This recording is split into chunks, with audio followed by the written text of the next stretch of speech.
Hello! Welcome to the Coach House Podcast, Episode 7, Special Edition, where we've devoted an entire episode to one interview about the editor-writer relationship. I talk with Geoffrey Morrison, whose debut novel, Falling Hour, was published this February, and his editor, André Alexis. André Alexis's Days by Moonlight won the Rogers Writers Trust Fiction Prize. 15 Dogs won the 2015 Giller Prize, CBC Canada Reads, and the Rogers Writers Trust Fiction Prize. Geoffrey D. Morrison is the author of the poetry chapbook Blood-Brain Barrier and the co-author of the short fiction collection Archaic Torso of Gumby. He was a finalist in both the poetry and fiction categories of the 2020 Malahat Review Open Season Awards and a nominee for the 2020 Journey Prize. He lives in Vancouver. Since this is Geoffrey's first novel and André's first time editing, the three of us sat down to talk about the process.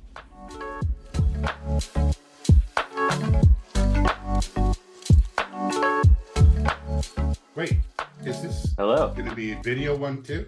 No, the video is just so we can see each other. But I hope Andrew does. I hope Andrew does keep this part because it's very good. Okay. We are here today to talk about the big novel from Geoffrey, first-time author of Falling Hour, which is getting incredible reviews lately. But I wanted to talk because, Geoffrey, this is your first novel, so your first time working with an editor. And André, this is the first novel you've ever edited. So right off the bat, I wanted to ask both of you if you had any expectations about how this relationship would go, the novelist-editor relationship. It's the first book that I've ever edited.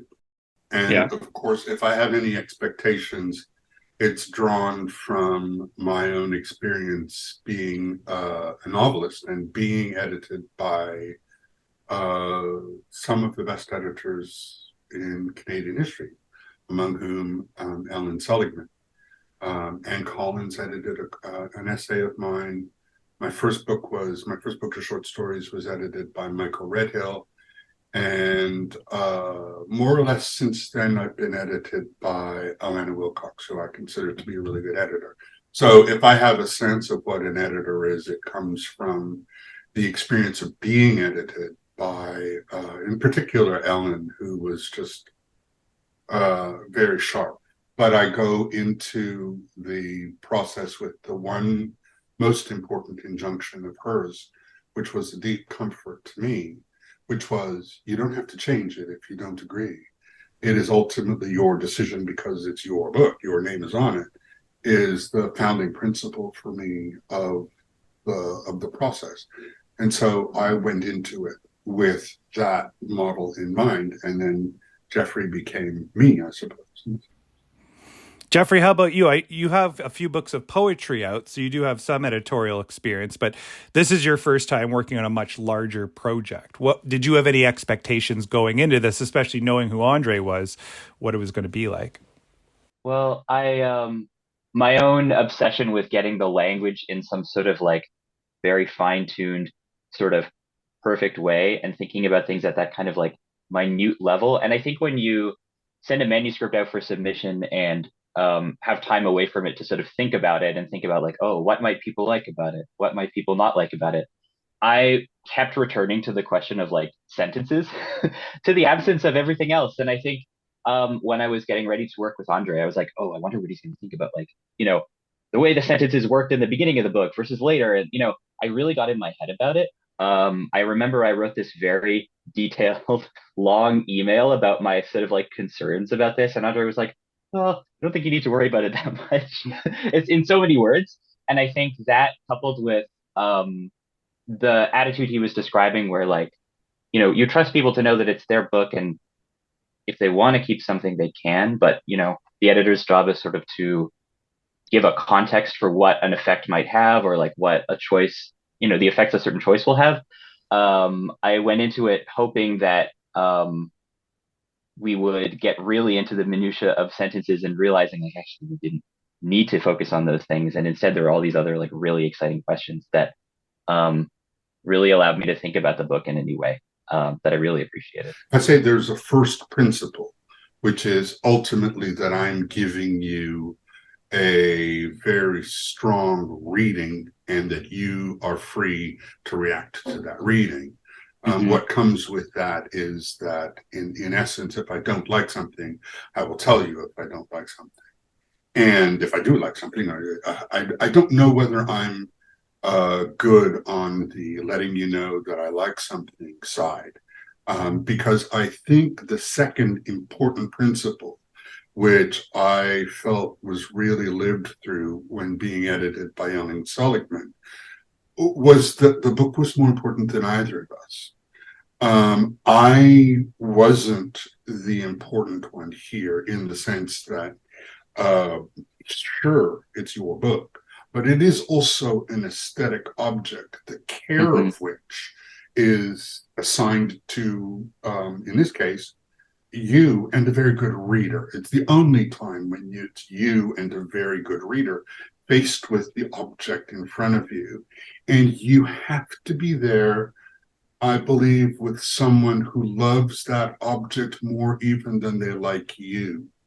That it's an instance of literature, and that literature is in fact more important than either the editor is or the writer is. So that it's true, you can turn down suggestions, and that's absolutely your prerogative.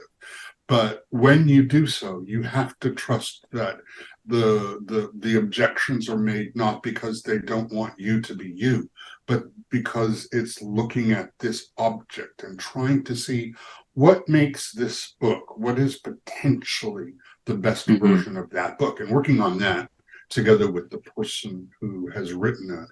And that's how I felt when I was edited by Ellen, and that was the second kind of like really important thing. André, while editing Geoffrey, as a writer yourself, did you ever find yourself making decisions based off how you would write something opposed to how Geoffrey would write something? Absolutely, and absolutely rejected anything that would have been according to my ear. Because again, the principle isn't about me writing it, it's about Geoffrey, first of all, being the writer, but also maybe, Geoffrey saying that he was thinking about sentences. Those sentences need to be his, and that's really important. But certain things like characterization, like pace, like, long chunks of disquisition on Methodism have to be done so that they come within the rhythm that is there. Like I love that passage on Methodism in Falling Hour, but it comes within a rhythm of thinking, contemplating. And so at no point did I want something to sound more like me. Anytime that I felt that kind of desire to say, wouldn't it be better sounding this? I squelched that. I'm not interested in if it would be better sounding the way I would write it or not. Not even a little bit. Geoffrey, does this seem like the same book that you started out with? Like, obviously it's been edited. I realize there are changes, but does it feel like the same thing? It's the same thing, but it feels sort of more articulated and more alive. Like being able to talk with someone else about things like a thorough development of Hugh as a character. I think that only really came about in my conversations with André, and like relatively early on when we were working on this, André said to me, "Does Hugh love his aunt and uncle?" And as I had been writing the book, I was thinking to myself, of course he loves his aunt and uncle, but I hadn't made it abundantly clear. And that's important. That needs to be clear, I think, for this character. And so that simple question was enough for me to be like, oh, wow, I actually have this entire like line of emotional development for this character that I haven't attended to enough yet. And just talking it through with André really allowed me to see it and like put those things into the book in a way that I'm really satisfied with. You've both spoke really eloquently about how the editorial process can sort of clarify the whole book for the writer. I was wondering if you could both speak a little bit about what the feeling's like to take the manuscript to the point where you can't see how to fix it. Like, that you need editorial guidance or support at this point. but you can't see what's wrong. I think that's a difficult thing for a lot of people. Like a lot of writers just push back on editorial guidance at all, right? They just don't want it. This is how it is. You cannot improve on it. But it takes a lot to recognize, like, I need help at this point. But what does that feeling feel like? Is it frustration? What is it, Andre? So I'm speaking as a writer now, and the creator of fiction as opposed to an editorial person. And I would say that I have never, in my professional life, as opposed to, before I was a published writer, I have never had the feeling that, oh, I'm at this point, I need help. My feeling is, and it's been consistent, I like this. This is good. And when someone reads it, inevitably it's not good. And when they talk about it, I recognize that it's not as good as I thought that it was. And so I think, oh my God, how did I not think that? I do my next draft and I think, got it. And I send it in. And it's like, well, you can change this, that, and nothing. And then I'm tearing my hair out because then I see the things that the person is saying. And like, how did I not see that? But the idea that you can get to a point where you need help would suggest that you understand the problems at play. And if you do, well, why wouldn't you deal with those problems as opposed to asking somebody to confirm those problems? So it's a slight nuance. I know that a thing isn't done until someone or until we, because it's a community, it's you and the editor and your readers, go through this process. But I just scratch my head at the idea that I know it needs help. It's not really how it feels to me or has ever felt to me. Maybe Geoffrey's different.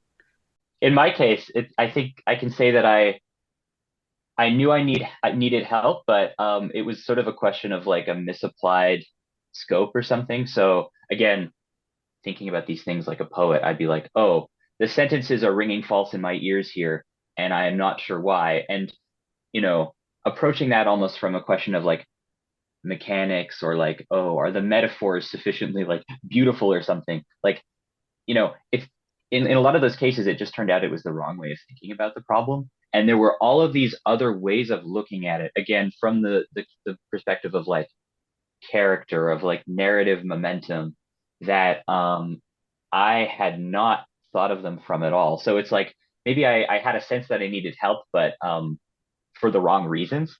So I definitely felt like I was able to learn the right reasons why, or more approximately true reasons why things weren't working. And I found that like a really refreshing feeling because it's like, oh, I was worrying about the wrong thing, and sometimes shifting I, onto a new thing to worry about is nice. I wonder whether this doesn't have to do somewhat with genre. Mm, That when you present someone with a poem, which is your first love and the thing that you became comfortable with, you're probably giving someone something and asking for a reaction so that you can see the poem reflected in a certain way. But I don't yeah, know that you would give it for someone to fix it for you. It's a yeah, different kind of feeling. But you don't, this is your first effort at making fiction, like, prose fiction. And so I'm sure that in your mind, there were certain things about prose fiction that were a little intimidating and that you would go, yes, oh, I need somebody to help me with prose fiction hmm, because it's your first time doing something at this length, a novel. yeah, And I get that. And I get that because with me, that would happen in theater. And I have written for the theater. And I do feel when I come to the end of a play that I need help. And that I need help from actors, that I need help from directors, that I need someone to clarify the theatrical for me because I haven't written enough for theater to get it to the point where it doesn't need that. And what's interesting is I'm friends with Colleen Murphy, and her advice was to me, make sure that you take the play in a way that you know every little nuance about everything so that you can answer all the questions. Because if you don't, you can't answer the questions. Somebody will answer them for you. The director or an actor or the lighting designer and so on and so forth. So it's my lack of experience with writing for theater that makes me more needy when I finish a piece of theater. And so I get why you could take a novel to someone and go, help me with this novel, because I'm just not sure about what a novel comprises. I mean, I've read it, but it's different from writing them. Yeah. I think that's actually a great place to wrap it up. So thank you very much, both. It's just our Zoom subscription. Just got started, because I find the editorial process really interesting, and I'm particularly interested in how Geoffrey would think about it as a poet being edited for prose, like whether that was completely discombobulating or not. Do you have one more question you'd like to ask Geoffrey? We have 5 minutes. That's the question I'd like to ask. Yeah. Whether as a poet, he ever felt as if being edited for prose was overwhelming or too different, or whether it felt kind of like odd. Because I think editing a poem is so different. You move a period or a comma and everything changes. So you're staring at a line. Whereas you can't stare at lines in novels without rendering a novel unreadable because it's over perfected. It felt like we had just the right level of distance from those things. Like there was something that I actually found really refreshing when it came to the prose, which was that, having written this and being very conscious of the fact that it was my first novel, I had this sense sometimes that I had to write these very like purple passages where it was like I needed to prove I was a real boy or whatever, like I could write metaphors or something. And I always wrote them sort of half-heartedly. And I was like, and André noticed them every single time. Like whenever there was a time that there was a sentence André found where he's like, I don't really like this, I was like, oh, I don't really like it either. I put it in thinking other people would like it. So that wasn't discombobulating at all. That was like a wonderful feeling, because it made me realize that sometimes our first instincts are actually, a little bit right, and then we just have to keep helping those. Because sometimes I would second guess and like make something really fancy, and it's, those were always the things where we're like, no. So that was a really good experience. If you had to characterize it, what's the principal difference about being edited for prose as opposed to being edited for poetry? I mean, I think there's sort of a sense of like, okay, like what is the sentence doing in relation to like a bigger architecture? Like, what is it conveying in terms of the mood of like a chapter, or the idea of a chapter? Because I remember there were certain chapters where we really needed to sort of figure out together like what it was doing. And I remember the chapter where we kind of had to do the most work was one where I had been writing it with poet brain a little bit, and thinking to myself, oh, this is quite nice. But a lot of the time the sentences were not linking up with like a thesis almost. Thesis is a little too dry a word, but like there needed to be something that in that moment in the story he was attempting to reconcile for himself, and we needed to make sure that it was actually like addressing those things. So yeah, just keeping our eyes on a kind of dramatic purpose, I guess, like for a chapter, which is a little different from like a poetic line. The chapter becomes a line in a poem in a sense, and you perfect it with the entirety of the poem in mind. Yeah. As you perfect a line in a poem. That's a perfect place to wind it up.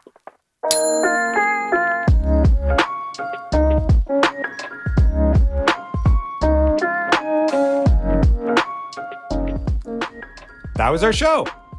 Thank you to Geoffrey Morris and André Alexis. As always, thank you to our producer, Andrew Kaufman.